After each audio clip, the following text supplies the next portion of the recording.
Padahal sudah sejak 2 tahun lalu ya, beliau belajar syahadat dengan saya. Perlahan-lahan di Palembang waktu itu. Kemudian masih merahasiakan, sampai tahun lalu, ulang lagi, kita ulang ikrar syahadat lagi. Bismillahirrahmanirrahim.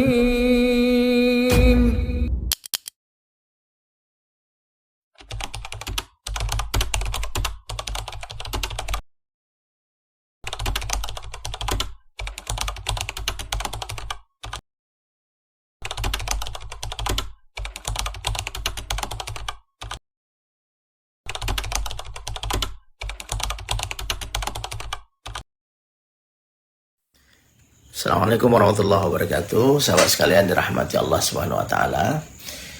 Hidayah mutlak dalam genggaman Allah. Allah memberi hidayah kepada orang yang dikehendaki dan mencabut hidayah daripada orang yang dikehendaki.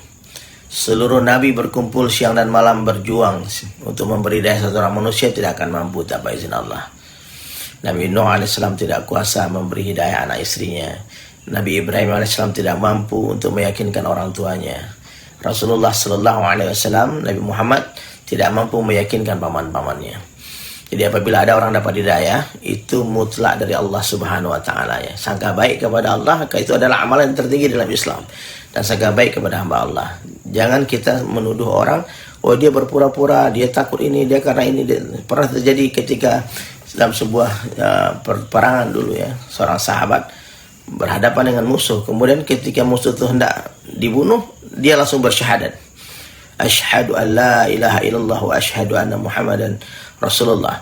Tapi sahabat tadi kata, oh ini pura-pura nih, takut mati nih, untuk menyelamatkan nyawanya nih, dia syahadat nih, dipenggal, dibunuh. Dan Rasulullah SAW begitu marah kepada sahabat tadi, hadirin sekalian. Nabi bertanya, apakah kamu sudah membelah hatinya, melihat hatinya? Nah, jadi kalau kalian mendengar kabar kemarin Dr. Richard Lee masuk Islam, kalian mesti sangka baik kepada Allah, sangka baik juga kepada hamba Allah. Dan saya pribadi sebagai dai-nya Allah, ya tidak ada interest apapun berteman dengan Dr. Richard Lee. Ya, saya murni, saya bersahabat dengan siapapun juga untuk mengajak mereka kepada Allah Subhanahu Wa Taala. Ya, jadi kalau ada yang memfitnah, dibayar berapa kamu? Ada komen-komen yang saya rasa itu sudah masuk ke dalam zona fitnah ya. Dibayar berapa kamu?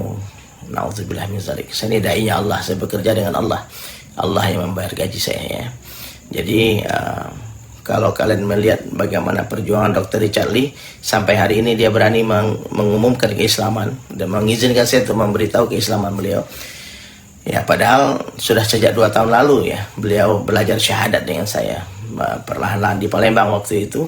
Kemudian masih merahasiakan, sampai tahun lalu ulang lagi, kita ulang ikrar syahadat lagi di dekat airport. Ada sebuah restoran, dan waktu itu saya beritahu Ustaz Felix Shaw kalau Dr. Richard Lee sudah resmi jadi muslim. Beliau sudah mengakui Islam dan sedang belajar tentang Islam, dan terus belajar tentang sholat, belajar berwudu, dasar-dasar Islam, apa yang diperintah, apa yang dilarang dalam agama kita. Tidak sempurna mungkin ya, tapi untuk mencapai 100% tentu diawali dari 1% dulu. Bertahap, langkah awal dia akan menuntun langkah selanjutnya. Jadi sahabat sekalian dirahmati Allah Subhanahu Wa Taala, dari 2 tahun terakhir kalau kalian tengok ya, beliau mengundang ustadz-ustadz yang luar biasa untuk belajar. Ustadz Khalid Basalamah pernah diundang, guru kita yang mulia. Ustadz Felix Shaw sering bikin program malah kan selama Ramadan. Ustadz Fatih Karim, Ustadz Salim Afillah, Ustadz Faizar, Ustadz Dennis Lim yang pernah diundang di podcast beliau. Terakhir Ustadz Nuruddin belajar tentang tauhid, tentang Allah. Kemudian beliau juga mengundang Ko Donditan, Ko Hani ya. Jadi tidak sedikit effort ya, perjuangan yang beliau lakukan untuk mengetahui tentang kebenaran Islam. Jadi kalau ada yang suuzon ya silahkan, kalian akan bertanggung jawab sendiri di hadapan Allah Subhanahu Wa Taala. Kita tunggu tanggal mainnya. Insya Allah Dr. Richard Lee akan mengumumkan sendiri keislamannya di hadapan pemerintah, di hadapan para ulama dan para saudara-saudara muslim semua. Oke. Assalamualaikum warahmatullahi wabarakatuh.